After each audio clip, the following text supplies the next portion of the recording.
It's now.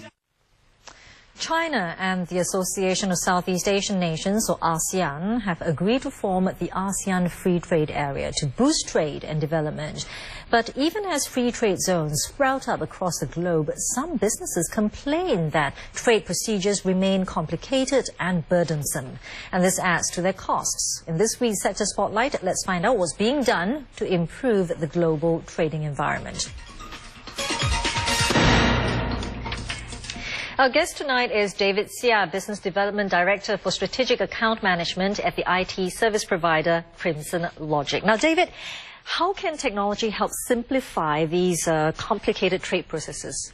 Technology can play a role by connecting businesses up with government authorities. Take, for example, in Singapore, we have the TradeNet system. It is an online system that allows for businesses to apply for import and export trade permits. Now, this import and export trade permit approvals are then generated automatically by the system. Because the system contains electronic policies and rules from up to 37 different government authorities, this allows for the approval to be generated in 10 minutes or less. So if you compare this with other countries that do not have such a system, their whole process could take days and sometimes weeks. Now, you mentioned other countries. Now, harmonizing international trade policies, that's kind of part of the free trade deal. And along with that comes also standardizing operating processes and as well as IT systems.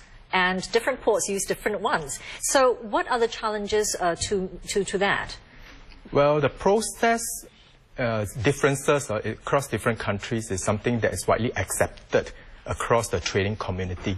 But there are ways to overcome this.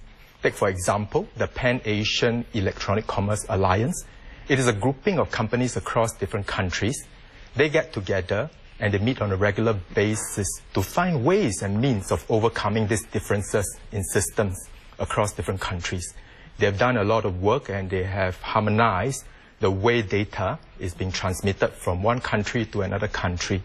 Some of their work has been very successful and has benefited the trading community across different countries. Well, you've sort of touched on one opportunity, but what other opportunities and perhaps threats might there be in terms of helping to improve cross-border trade or emerging from cross-border trade this year? The most evident trade this year would be, I would say, in the area of supply chain security risk. Many governments are wary of the threat of terrorism, and they are also wary that weapons of mass destruction will get shipped into their borders. As a result, they have put in a lot of safeguard measures. One of these safeguard measures would be, for example, the importer security filing requirement put in place by the United States border authorities. This importer security filing, better known as 10+2 in the logistics industry, requires for our industry people to file advanced logistics information way before the goods are being loaded. So this places a lot of strains onto our trade and logistics community. Thank you very much, David. Thank you, Melissa. I've been speaking with David Siah from Crimson Logic.